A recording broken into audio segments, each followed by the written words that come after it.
Super star Rajinikanth హీరోగా వచ్చిన Jailer సృష్టించిన ప్రపంచం అంతా ఇంత కాదు. నెల్సన్ దిలీప్ కుమార్ దర్శకత్వంలో వచ్చిన ఈ సినిమా తెలుగు రాష్ట్రాల్లో భారీ విజయాన్ని అందుకుంది. దీంతో ఇప్పుడు రాబోతున్న సీక్వెల్ జైలర్ 2 పై భారీ అంచనాలు నెలకొన్నాయి. అయితే ఈ సినిమాకు తెలుగు థియేట్రికల్ రైట్స్ ధర ఇప్పుడు ట్రేడ్ వర్గాల్లో హాట్ టాపిక్ గా మారింది. మేకర్స్ ఈ సినిమా కోసం ఏకంగా 60 కోట్ల రూపాయలను కోట్ చేస్తున్నట్లు సమాచారం. జైలర్ బ్లాక్ బస్టర్ కావడంతో ఆ రేంజ్ లో కోట్ చేస్తున్నారు మేకర్స్. కానీ రజనీకాంత్ గత సినిమాల మార్కెట్ గ్రాఫ్ ఒక్కసారి పరిశీలిస్తే 60 కోట్లు చాలా ఎక్కువే అని టాక్ వినిపిస్తుంది.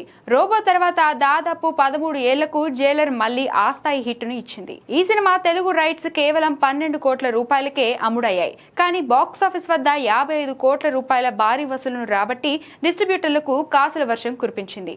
ఇక లోకేష్ కనకరాజ్ దర్శకత్వంలో వచ్చిన కూలీ సినిమాపై భారీ అంచనాలు ఉండడంతో తెలుగు రైట్స్ రికార్డు స్థాయిలో 45 కోట్లకు అమ్ముడయ్యాయి. అయితే కలెక్షన్లు మాత్రం 44 కోట్లకు పరిమితవడంతో బయ్యర్లు స్వల్ప నష్టాలను చూడాల్సి వచ్చింది. రజనీ నటించిన వెట్టియన్ సినిమా తెలుగులో ఆశించిన స్థాయిలో ఆడలేదు. 17 కోట్ల రైట్స్ ధరకు గాను కేవలం 11 కోట్లు మాత్రమే వసూలు చేసి దాదాపు 40% నష్టాలను మిగిల్చింది.